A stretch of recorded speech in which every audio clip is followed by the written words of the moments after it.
Bonjour, nous sommes le dimanche 31 mai 2026 et le sujet est l'Asie, en particulier l'Extrême-Orient avec le Japon. La population diminue de 3 millions de personnes, une baisse record depuis au moins 100 ans. On avait vu précédemment différentes stats concernant 2025 avec presque 1 million de personnes en moins et un déclin de la démographie significative au Japon depuis une vingtaine d'années. Ça a commencé en 2005 où il y a eu plus de morts que de naissances. Selon la Banque mondiale, le Japon possède la population la plus âgée du monde après Monaco. Bon, Monaco c'est un cas particulier, il mesure 2 km². La population japonaise a chuté de plusieurs millions en 5 ans, selon les données du recensement publié vendredi 29 mai, une baisse record depuis le début de cette enquête démarrée en 1920. La population de la quatrième économie mondiale, il fut un temps, le Japon était la deuxième puissance mondiale après les États-Unis pendant plusieurs décennies. Ils se sont fait détrôner par la Chine, puis récemment par l'Allemagne.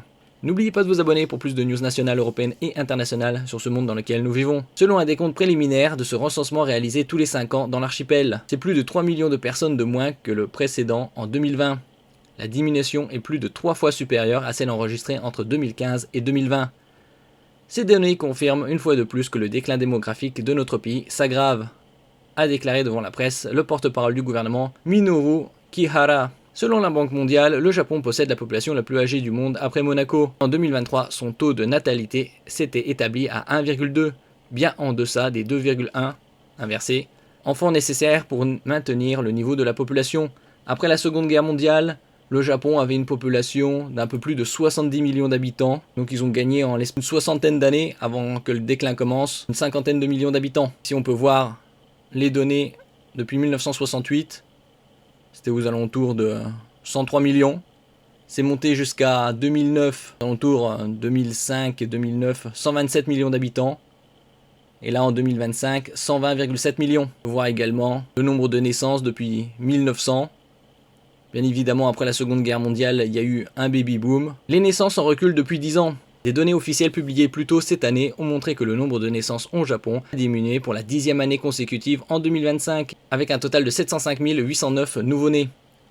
Comme on peut voir ici, ça a commencé donc à partir de 2005, où il y a eu plus de morts que de naissances. Si l'immigration est souvent évoquée comme une solution à la contraction démographique, l'avantage, le Japon est un pays très industrialisé et à la pointe de la technologie. Ils n'ont pas besoin d'immigration, peuvent utiliser les robots. La première ministre conservatrice Sanae Takaichi annonce des mesures plus strictes à l'encontre de l'afflux d'étrangers. Ces dernières années, les dirigeants nippons ont tenté, avec un succès limité, d'encourager le mariage et la natalité en augmentant les allocations liées à l'éducation des enfants et en subventionnant les congés parentaux et en lançant même des applications de rencontres. Merci pour votre écoute et à la prochaine.